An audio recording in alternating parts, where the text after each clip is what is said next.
ও hello, এটা কি সরকারি গাড়ি নাকি? আরে মো তুই? হ্যাঁ আমি। ওনাকে তুমি চিনো নাকি? হ্যাঁ চিনি, খুব ভালো করেই চিনি। ও আর আমি কলেজে একসাথে পড়তাম। তো তুই এখানে কি করছিস? আমি আমি তোমার হাজবেন্ডের জন্য এখানে অপেক্ষা করছি। ও তোর হাজবেন্ডের জন্য অপেক্ষা করিস? তোর তোর হাজবেন্ড কিতে করে আসছে? অটোতে নাকি বাসে? না না, বাসে বা অটোতে করে আসবে না। হয়েছে হয়েছে, থাক, আর একটাও মিথ্যা কথা বলতে হবে না। আমি এখন খুব ভালো করে জানি তুই তুই খুব বড় একটা মিথ্যা কথা বানিয়ে বলবি যে তোর হাজবেন্ডের গাড়ি আছে, বাড়ি আছে, আর তোর হাজবেন্ড প্রাইভেট কারে করে আসতেছে।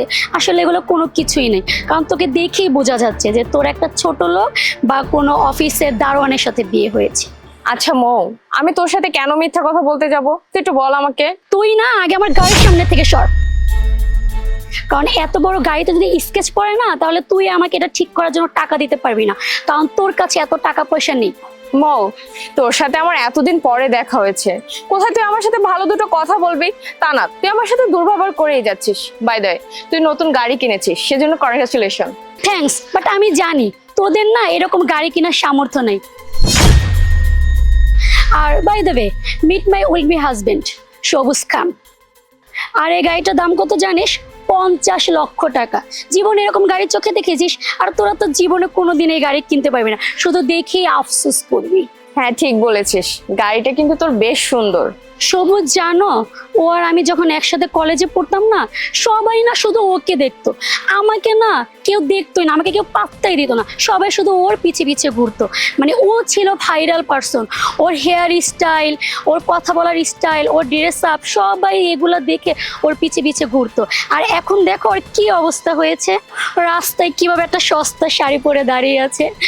শোন, যারা যারা তোর পিছনে ঘুরতো না একসময়, তুই যাদের ক্রাশ ছিলি, তারা এখন তোকে দেখলে উল্টা দিকে ঘুরে দৌড়াবে, বুঝছিস? কারণ তোর আর আগের মতো সৌন্দর্যটা নেই। আর তুই না বলতে যে তোকে যে বিয়ে করবে সে নাকি থাকবে লাখে একজন। এখন কি তোকে কেউ দেখে বলবে যে তুই লাখে একজনকে বিয়ে করেছিস? তুই এমন একটা লোককে বিয়ে করেছিস যে তোকে এই রোদের ভিতরে, রাস্তার ভিতরে দাঁড়া করে রাখছে। তোর অবস্থা দেখ আর আমার অবস্থা দেখ, এতে বোঝা যাচ্ছে যে তুই একটা ফকিন্নি হয়ে গেছিস।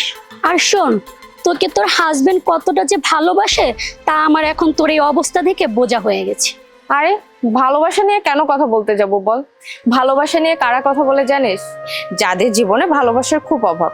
কিন্তু আমার জীবনে তো ভালোবাসার কোনো অভাব নেই।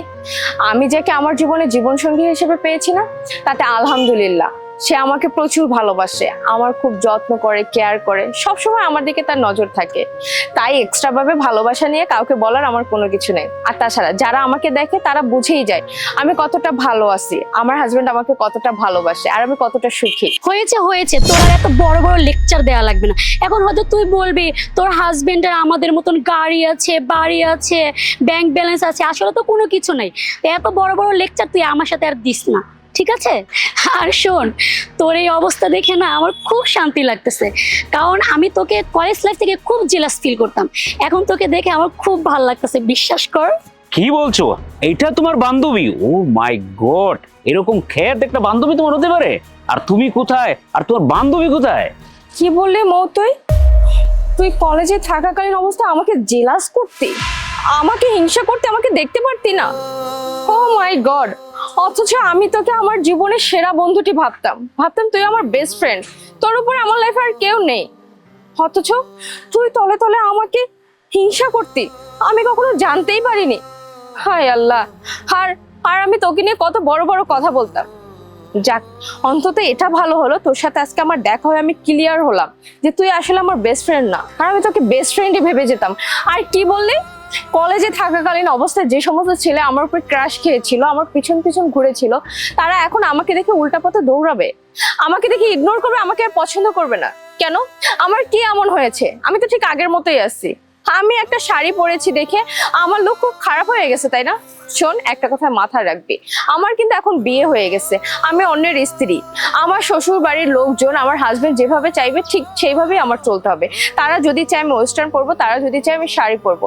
আর শাড়িতে কি এমন আসছে, আমি এটা পরতে খুবই কমফোর্টেবল, আমার কাছে কোনো অসুবিধা মনে হয় না। আর আমি তাদের অবাধ্য হয়ে এমন কোনো কিছুই করবো না যাতে আমার শ্বশুর বাড়ির মান সম্মান চলে যায়, আমার হাজবেন্ডের মান সম্মান চলে যায়।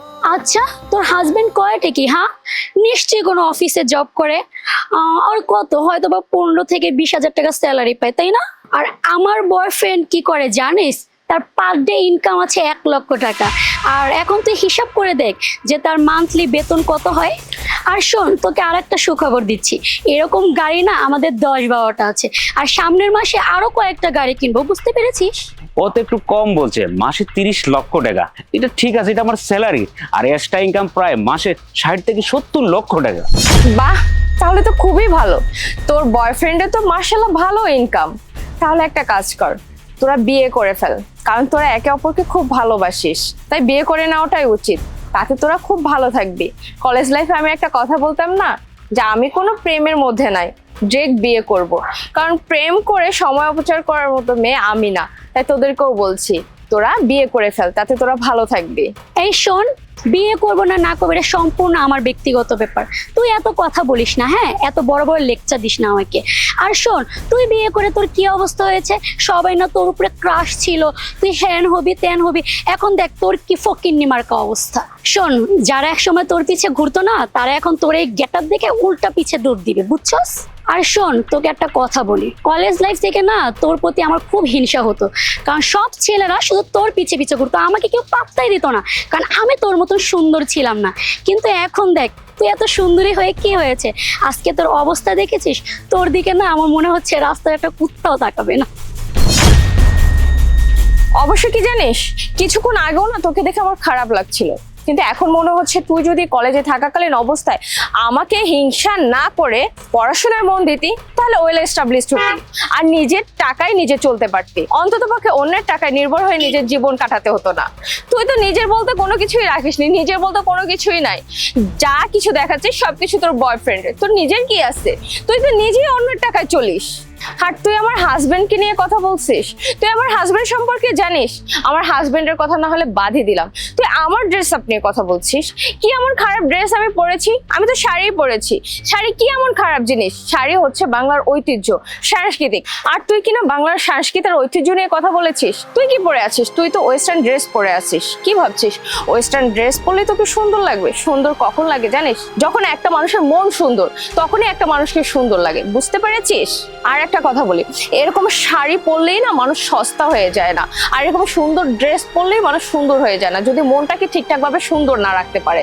আর শোন, একটা মানুষ যদি শাড়ি পরে তখন তাকে সুন্দর লাগে যদি মনটা তার ভালো থাকে, বুঝতে পেরেছিস? উফ, চুপ কর, আর না তো বড় বড় লেকচার দিস না। তোদের টাকা পয়সা নাই দেখে এরকম সস্তা একটা শাড়ি পরে দাঁড়িয়ে আছিস, আর ভালোবাসা দেশের ঐতিহ্য নামে চালিয়ে দিচ্ছিস।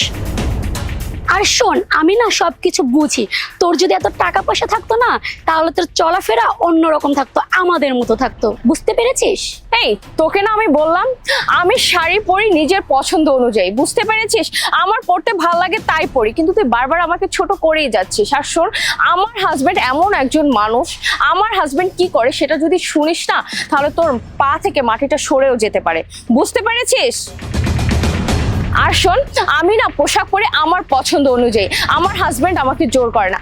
আমার হাজবেন্ড আমার লাইফে পুরো ফ্রিডম দিয়ে দিয়েছে। আমার শ্বশুর বাড়ির লোকজন আমাকে পুরো স্বাধীনতা দিয়ে রেখেছে, কিন্তু আমি শালীনতা বজায় রেখে চলাফেরা করি। তোর মতো এরকম মডার্ন ড্রেস পরি না। যেহেতু আমি একজন বিবাহিত মেয়ে, আমি বাঙালি, তাই আমি শাড়ি পরি যাতে আমার হাজবেন্ডের সম্মান থাকে, আমার শ্বশুর বাড়ির সম্মান থাকে, বুঝতে পেরেছিস? আর আমার হাজবেন্ডকে নিয়ে তোর অনেক আগ্রহ না, সে কে, কি করে, কোথায় চাকরি করে, কত টাকা বেতন পায়, তাহলে তোকে বলেই দেই যে আমার হাজবেন্ডকে। আমার হাজবেন্ড না এই এলাকার ডিসি। ডিসি মানে? মাহিব, সরি আমার একটু লেট হয়ে গেল, চলো। আসসালামু আলাইকুম স্যার। ওয়ালাইকুম সালাম। আরে আপনি কে? আরে তুমি ওনাকে চিনছো না? উনি তো এলাকার সম্মানিত একজন ডিসি সাহেব, যার কথা এলাকা চলে। ও মেঘ, তুমি চলে এসেছো, ভালোই হয়েছে তুমি একটু লেট করে আসছো। তুমি লেট করে আসাতে আমি অনেক কিছু বুঝতে পেরেছি। আমি তোমাকে পরিচয় করিয়ে দিচ্ছি, এ হচ্ছে মৌ, আমার কলেজে থাকা অবস্থায় সবচাইতে ভালো বন্ধু, কাছের বন্ধু, বেস্ট ফ্রেন্ড আমার।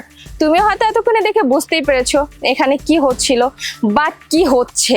শোন মৌ, তোকে একটা কথা বলি, একটা মানুষের কাজকর্ম বা ড্রেস আপ কখনোই তার পরিচয় বহন করে না।